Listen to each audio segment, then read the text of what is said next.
A paz, irmãos, tudo bem? Hoje nós iniciaremos os estudos da escatologia do livro e do profeta de Oséias. Então eu queria com vocês fazer a leitura nesse primeiro estudo do capítulo 1 e do capítulo 2, para que o estudo não fique muito longo. Nós iniciaremos, e aqueles que tiverem dúvidas podem deixar nos comentários para que haja esclarecimento e crescimento do corpo de Cristo. Tá? Quando pela primeira vez falou o Senhor por intermédio de Oséias, então o Senhor lhe disse: Vai, toma uma mulher de prostituição e terás filhos de prostituição, porque a terra se prostituiu, desviando-se do Senhor. Foi-se, pois, e tomou a Gomer, filha de Diblaim, e ela concebeu e lhe deu a um filho. Disse-lhe o Senhor: Põe-lhe o nome de Jezreel, porque daqui a pouco castigarei pelo sangue de Jezreel a casa de Jeú e farei cessar o reino da casa de Israel. Gente, vamos sublinhar aqui Jezreel e também farei cessar o reino da casa de Israel pelo sangue de Jezreel. Bom, gente, aqui o Senhor pede para Oséias, instrui Oséias a ir até uma prostituta, se aliançar com ela, e depois fala para ter um filho com essa prostituta. Porque esse relacionamento entre Oséias e a prostituta estava simbolizando o relacionamento de Israel com Deus. Ponto, né? Tudo isso é muito claro. Porém, nas entrelinhas que a gente vai entrar agora, a gente tem uma revelação profunda da revelação de Cristo Jesus e dos últimos dias, das trombetas, da grande tribulação, do anticristo, que a gente vai se aperfeiçoando nos estudos dia após dias, né? Porque a gente vai só até o capítulo 2 hoje. Bom, Jezreel, pessoal, tem o significado de Deus semeia. Ou seja, a palavra aqui está dizendo que Deus castigaria, faria cessar o reino da casa de Israel pelo sangue de Jezreel. Para a gente entender um pouco melhor isso, contextualizar, logo depois de Salomão, no tempo do rei Jeroboão e Roboão, o reino foi dividido entre norte e sul, 10 tribos do norte e 2 tribos do sul, das 12 tribos de Deus, né?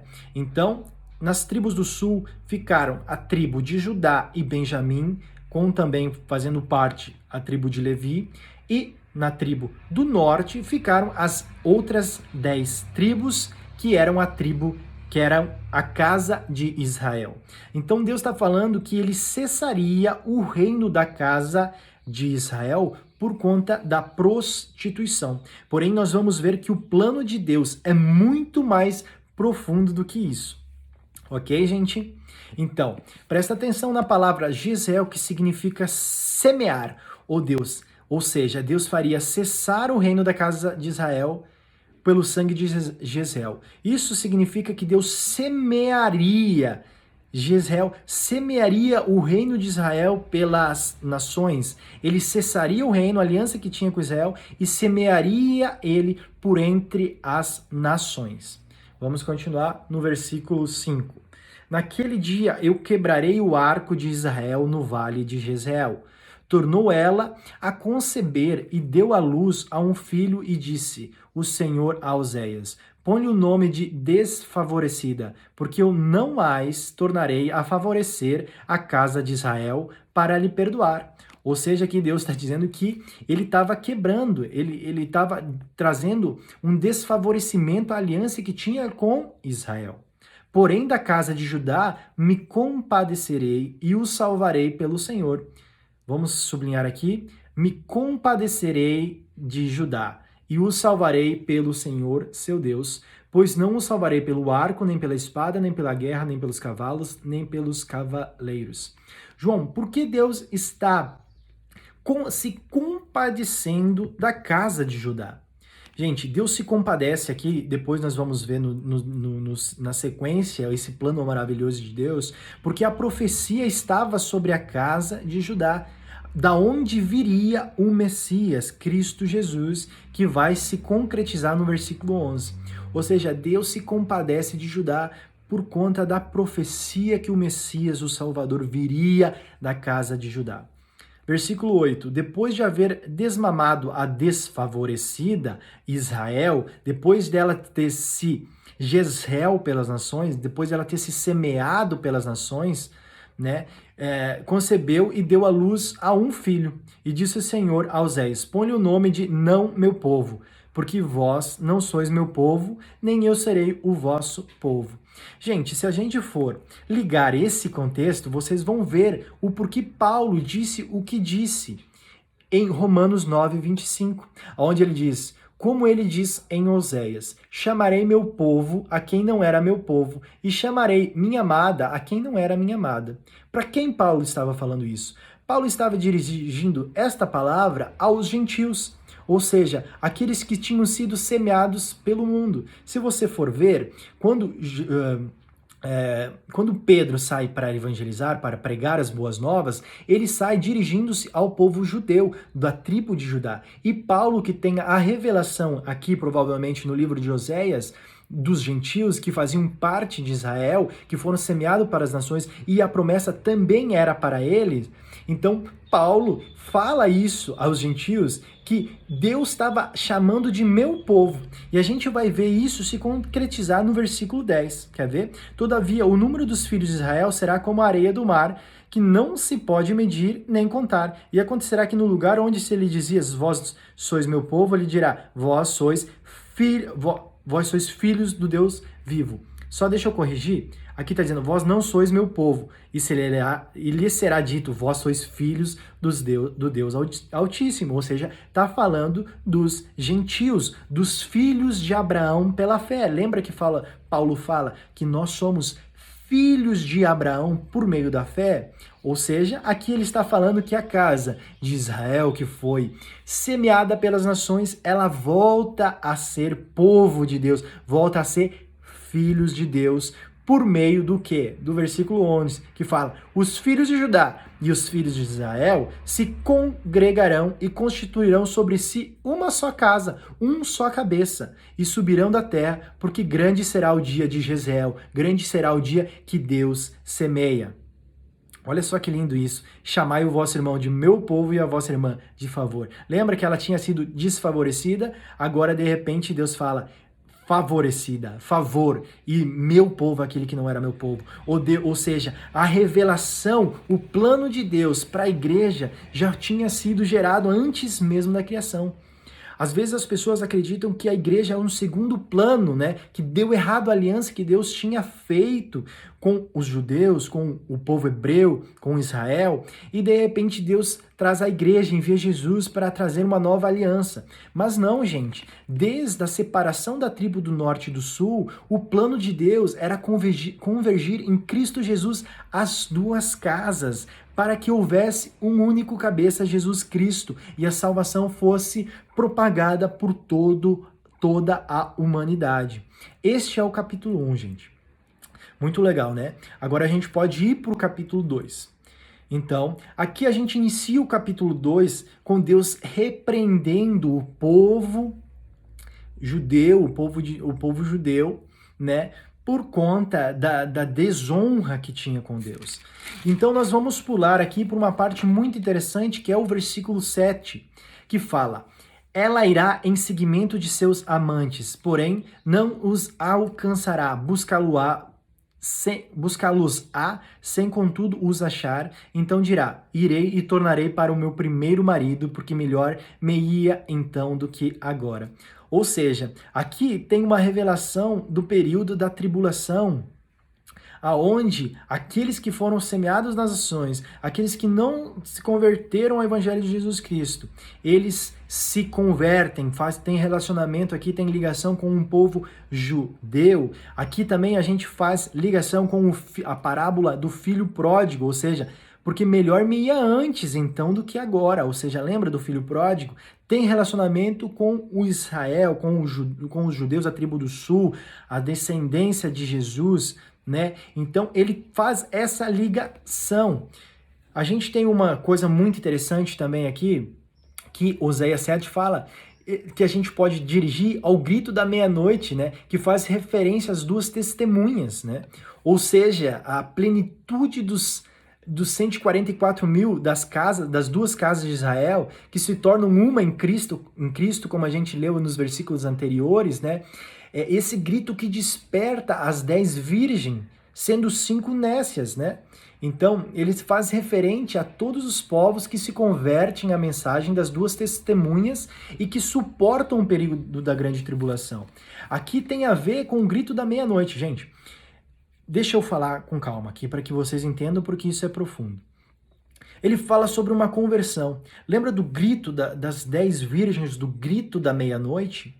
Este grito da meia-noite, ele traz referência às duas testemunhas que tocam a trombeta, né? Então, as duas testemunhas que tem relação com os 144 mil, que são a plenitude da casa do sul e da casa do norte, da casa do sul, dos dois reinos, norte e sul, que se convergiram em Cristo Jesus, que creram, que fazem parte da plenitude de Cristo. Então, essas duas testemunhas, esse povo que toca a trombeta e desperta as 10 virgens, são as nações espalhadas, ou seja, a igreja, ela grita e desperta. 5, porém, suportam, porque elas têm óleo, elas têm clareza, elas passam a ter entendimento. E as outras 5, elas acordam, elas observam o que está acontecendo, as profecias, porém, elas não suportam o período da tribulação.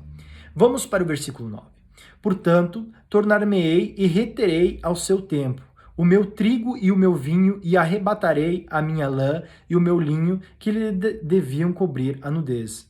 Agora descobrirei as suas vergonhas aos olhos dos seus amantes, e ninguém a livrará da minha mão. Farei cessar todo o seu gozo, as suas festas de lua nova, os seus sábados e todas as suas solenidades. Gente, aqui está relacionado com Isaías 24:10. A gente não vai ler para não perder muito tempo, mas faz referência à lua nova, que era a festa judaica estabelecida no primeiro dia do mês. Ou seja, na consequência, aqui fala de todas as suas solenidades que viriam no 7º mês. Então, ou seja, o primeiro dia do 7º mês. Lembram? As 7 trombetas.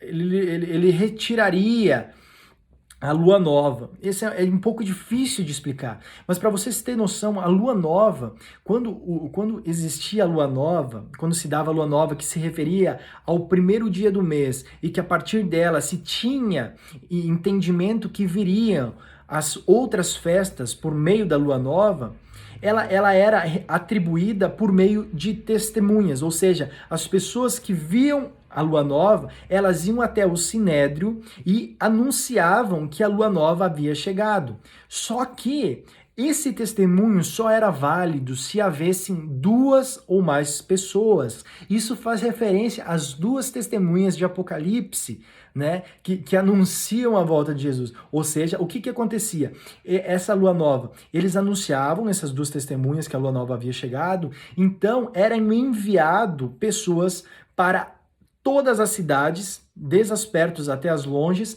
para anunciar que a lua nova havia chegado, que era necessário se preparar para a festividade da lua nova do primeiro dia e dos sacrifícios. Então eles subiam em altas montanhas, erguiam taquaras, né? Erguiam pedaços de árvore, de madeira, colocavam fogo para que no monte mais longe, no monte distante, também, né, as pessoas pudessem ver. Agora, esse testemunho, e a palavra lá dos judeus, eles dizem que havia uma luminosidade entre as cidades por conta da festa, porque cada um subia nos montes e anunciava que viria a lua nova. Ou seja, isso não traz referência ao Senhor quando ele fala que ele nos colocou as mensagens das boas novas para que não ficassem escondidas, mas que se elevassem, fossem luz entre as nações. Ou seja, aqui faz total alinhamento com as profecias do fim. Mas nós não vamos entrar nas festas agora, até porque eu preciso me preparar mais para falar para vocês. Então, versículo 11: devastarei a sua vide e a sua figueira, de que ela diz: esta é a paga que me deram os meus amantes. Eu, pois, farei delas um bosque, e as bestas feras do campo as devorarão. Agora a gente vai para o versículo 14. Olha só. Portanto, eis que eu a atrairei e a levarei para o deserto e lhe falarei ao coração. Apocalipse 12. A mulher que é levada para o deserto. Quem lembra? Hein? Quem lembra da mulher que é levada ao deserto? Eu tinha anotado aqui para ler com vocês, porém eu acabei perdendo, mas vocês podem ver em Apocalipse 12 a ligação que tem com Oséias 14. Vamos prosseguir. Versículo 15. E lhe darei dali as suas vinhas e o vale de Acor, por porta de esperança. Será ela obsequiosa como nos dias da sua mocidade e como no dia em que subiu da terra do Egito. Naquele dia, diz o Senhor, ela me chamará meu marido e já não me chamará meu Baal. Da sua boca tirarei os nomes de Baalins e não mais me lembrarei desses nomes. Naquele dia farei a favor dela aliança com as bestas feras do campo e com as aves do céu e com os répteis da terra e tirarei deste o arco e a espada e a guerra e farei meu povo repousar em segurança. Aqui no versículo 18 ele está falando sobre o milênio, direcionando para o milênio, tempo onde reinaremos com Cristo, né? Onde nós descansaremos, teremos repouso e segurança, tá? Desposar-te-ei comigo para sempre, né? Desposar-te-ei comigo em justiça, em juízo, em benignidade e em misericórdias. Desposar-te-ei comigo em fidelidade e conhecerás o Senhor. Naquele dia eu serei obsequioso, diz o Senhor, obsequioso aos céus e este à terra. A terra obsequiosa ao trigo, ao vinho e ao óleo, e estes a Jezreel, o Deus semeou sobre as nações. Semearei Israel para mim na terra e compadecer-me-ei da desfavorecida, e não meu povo, direi, tu és meu povo, e ele dirá, tu és meu Deus. Está direcionando aqui para o período aonde Deus sela os 144 mil, aonde Deus atribui um único rei sacerdócio, né, que está direcionado àqueles que não faziam parte mais, mas passam a fazer em Cristo Jesus, já direcionado aqui também ao milênio, no dia onde Deus fará converger todas as coisas nele, onde ele virá sobre os céus e trará na terra o seu reino de justiça, né, e semeará para Israel aqueles que eram desfavorecidos e que passaram a ser favorecidos, os Israel de Deus. Bom, gente, a gente deu 17 minutos, foi um pouco pesado até o capítulo 2, mas a gente tem muito estudo ainda pela frente, é tremendo a escatologia. A gente nos próximos capítulos veremos a manifestação do anticristo, né, da águia que vem como o anticristo. Também veremos o tempo da tribulação, Deus guardando o povo no deserto, esse mesmo no versículo 14 que fala que atrairia e levaria ao deserto e falaria ao coração, também os guardaria no período da tribulação aqui que Oséias vai trazer. Gente, nos próximos vídeos a gente continua, foi um grande prazer, vamos continuar os estudos e as escatologias do livro de Oséias. Muito obrigado, que Deus abençoe fortemente vocês.